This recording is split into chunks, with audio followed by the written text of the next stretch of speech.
Тема номер один. Владимир Путин решил выдвинуть свою кандидатуру на президентских выборах. О главном политическом событии первыми узнали нижегородские рабочие Горьковского автомобильного завода. Именно на митинге по случаю юбилея предприятия российский лидер и объявил о намерении баллотироваться в президентских выборах. Спасибо вам за поддержку. Я буду выдвигать свою кандидатуру на должность президента Российской Федерации.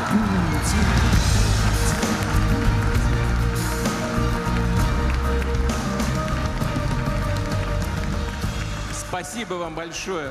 Уверен, что все у нас с вами получится. Благодарю вас.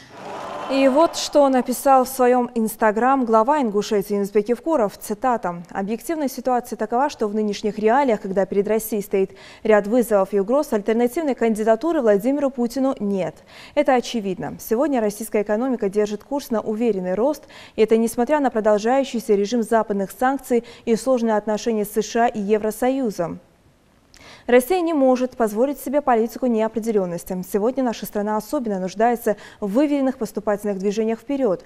Уже многое сделано для устойчивого развития, и нам нужна гарантия продолжения этого курса в будущем.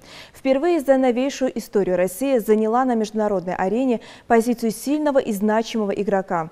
Пусть мы живем в условиях санкций, но мы отстаиваем свои национальные интересы, и с нами считаются. Очень важно продолжить эту линию и сохранить авторитет России в мире. Сегодня Владимир Владимирович Путин – гарант стабильности и перемен к лучшему». Конец цитаты.